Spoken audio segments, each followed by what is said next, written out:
die, yeah. Did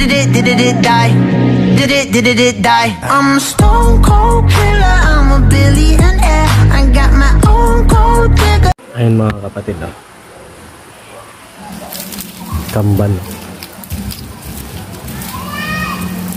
Ayun mga kapatid, may kambal tayo nakita. Kunin natin ito. Ayun mga kapatid, kambal. Ayun po yung kawayan na yan po, kambal po yun sa dami-dami pong ayan po, kambal po ito. Ayan po, kambal. Ayan, kambal, kunin natin. Magandang gabi po sa inyo lahat. Andito na naman si Kailan Timotya at mayroon naman po tayong ipapakita. Ito po ay gamit sa mutya ng kawayan. Yan po. Ito po yung ating mutya sa kawayan. Ayan po. Ang katotohanan po sa mga mutya na ganito po. Ito yung sinasabi ko po sa inyo. Ito po ay pawang katotohanan na ito po ay sinasabi ko sa inyo kung saan ito ginagamit yung mutya sa kawayan. Ayan po. Ang mutya sa kawayan po ay mabisang gamit po sa negosyo na pangingisda. Ayan po Ito po ay sinasabi ko po sa inyo na ang kawayan po ay mabisang gamit sa kagaya po ng may-ari ng bangka, yung mga pangulong, mga katser. Ito po ay nilalagay po ito sa katig ng bangka. Ayan naman po, katig po yan sa katig. Alam nyo po yung katig, yung pinaka-balancer nya. Yung dalawang balancer na kawayan na nakaganyan po. Yung kawayan na dalawa, nasa gitna lang yung bangka. Ang gamit po nito ay ito po ay pangpaakit sa isda at ang yung bangka ay swerte. Ayan po. May swerte rin po yan. At yun nga po, lahat po ng gamit po na panglagay natin sa ating mga pangpaswerte ay mayroon po yung ritual. Ayan po. May pagdarasal din po yan. Dinadarasal po yan at hinihiling din po natin sa Ama na bigyan po ng bisa ang lahat ng ating mga gamit. Kaya dinadasal mo po yan ng taimtim. Yun po ay paghiling din po natin ng tamang orasyon sa ating Diyos Ama at sa ating Diyos Anak at sa ating Diyos Espiritu na bigyan din po siya ng bisa. Ayan po Ito po kasi ay marami pong mga sinasabi po na mabisang gamit sa mga kung saan saan. Ito po ay pinapaliwanag ko po sa inyo ng bisa po ng gamit na ito. Ito po ay Chinese bamboo. Ayan po, ito po ay nakita ko po doon sa Rumhurum na bus. Ito po ay kakaiba. Bagkus po siya ay tinawag ko ng kambal toko. Ayan po. Ayan po Ayan po. Kasi nga po, siya ay dumikit. Ayan po. Dumikit po siya. Ayan po, dumikit po sa gitna. Ibig sabihin nasa gitna po kasi yan. Ayan po. Ayan po. Nasa gitna po yan. Na siya ay dumikit. Dahil lang po, ayan po yung pinakasangan yan. Ayan po ang pinaka-original na sanga lang po niyan. Kung yung pong titingnan, ayan po. Pero mayroon po siya ditong dumikit or tagabuhat. Ayan po. Binuhat siya. Ibig sabihin, inangat. Ayan po. Binuhat or inangat. Yan po ang kahulugan ng aking pinapakita sa inyo na ito po ay magandang nilalagay sa bangka. Bagkus po ang mga ganitong gamit po ay sa bangka po talaga nilalagay. Ayan po Sinasabi ko po ito sa inyo para po hindi po tayo malinlang kung ano man yan. Ang pinaka-importante po kasi yan, dapat alam natin kung saan po natin ginagamit ang ating mga gamit. Pagkus po marami pong nagkukunwari na yan ay mga ganitong klaseng gamit, ang ganitong klaseng gamit, dapat po sinasabi po nila totoo. At yun po, kung may bisa po yun na gamit, dapat po talagang gumagana. Ayan po, kasi ang dami pong gamit na sinasabi, ito po ay gamit sa ganito, ito ay gamit sa ganito. Dapat po ay uukol doon sa sinasabi niya.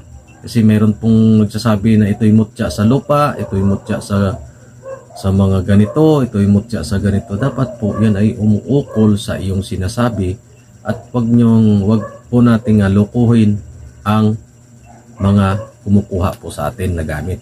Kasi nga po, inaasahan din po nila yan, yung mga gamit na yan na dumarating sa kanila. Ngayon po, ang masasabi ko po, na kayo po na kumukuha ng gamit, dapat din po ninyong pag-aralan. Pero ang sinasabi ko po, ang mga mutya po ay hindi araw-araw, hindi oras-oras, hindi po yan minuto-minuto, segundo-segundo na sila ay nagbibigay ng swerte sa iyo. Kasi mayroon po sa yan na ibinibigay lamang po na 3 beses, 1 beses, na sapat lamang para sa iyong pamilya. Huwag po kayong humingi ng sobrang-sobra kasi po nakakasira din po yan sa inyo. Yun lang po ang masasabi ko. Ito po ay gamit sa nagninegosyo or sa mga may mga may-ari ng bangka. Ito naman po yung aking isa. Ayan po. Ito po ay sa kawayan po talaga ito. Ayan po, sa kawayan po yan. Ayan po. Ayan po sa kawayan po yan. Ayan po ang puno ng kawayan. Ito naman po, ang bisa nito ay maganda po itong ilalagay.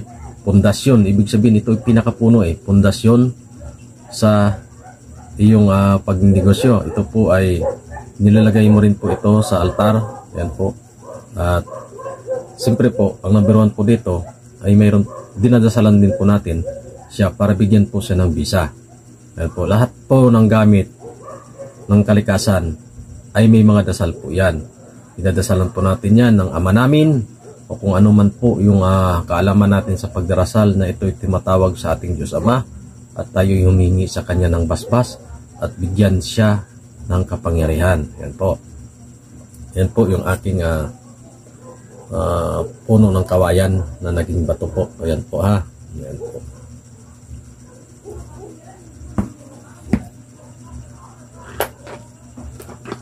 Ito po pinapakita ko po sa inyo.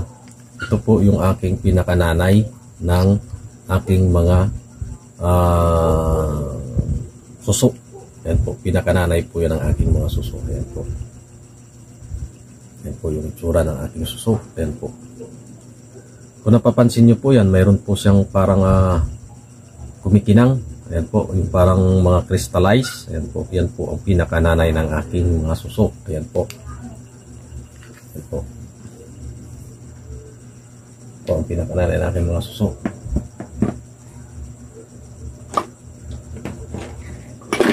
Ayan, nalaglag na.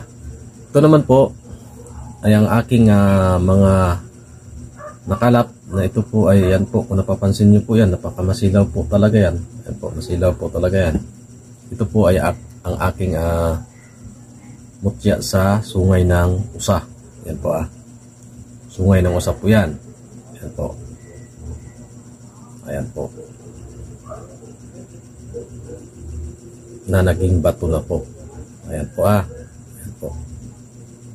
Napakasilaw na gamit na po. Ayan. Masilaw po talaga. Masilaw.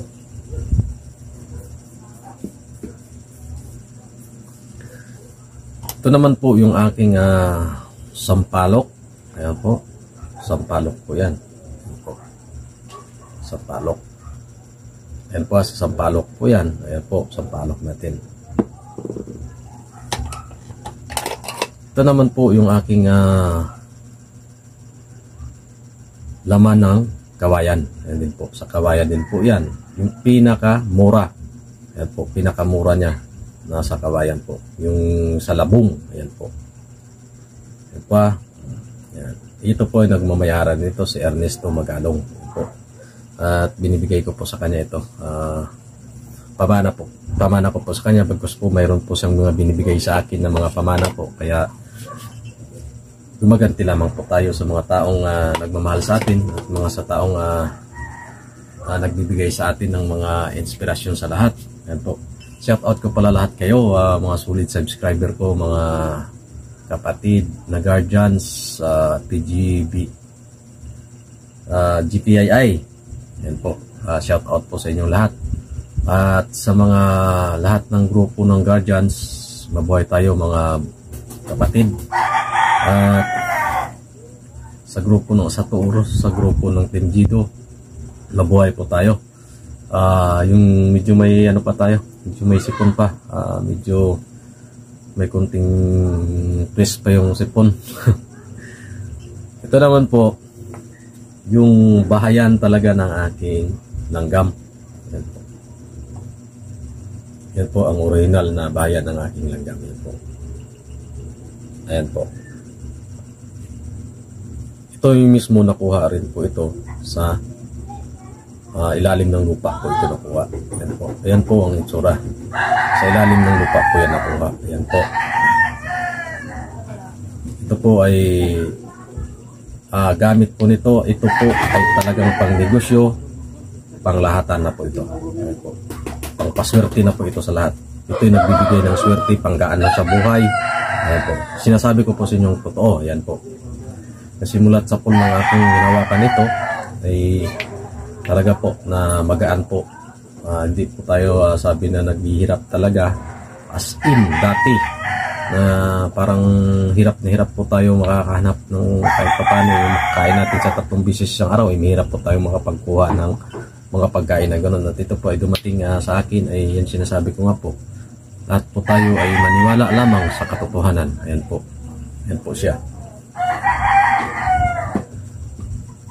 Ito naman po yung bigay sa akin ni Master Joel. Ayan po. At inayos ko nga po at napaganda po natin ng gusto. Ayan po. Salamat sa iyo, Master Joel, na nagawan ko po ng paraan na hindi po siya magaspang. Ayan po ay madulas na po siya. At ito naman po yung aking mutya sa hangin.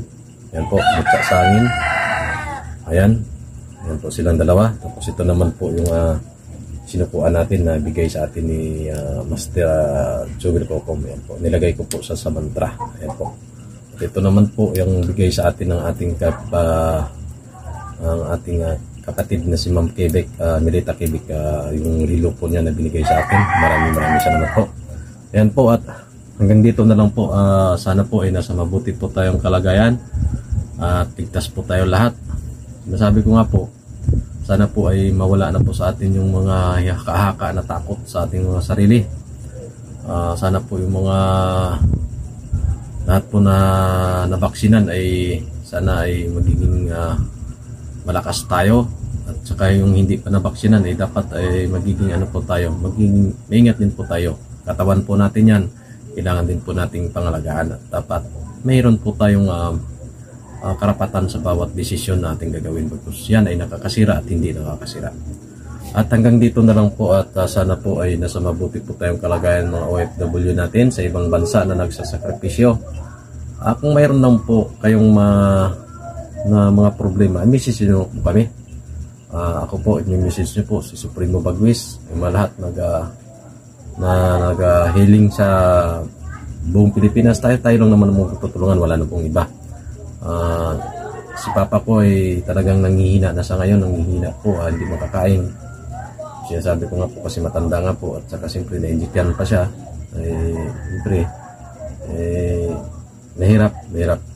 Sabi ko nga sana po ipagdasal po natin yung aking Papa, kasi nga nanghihina po siya, hindi siya makakain ng mayos.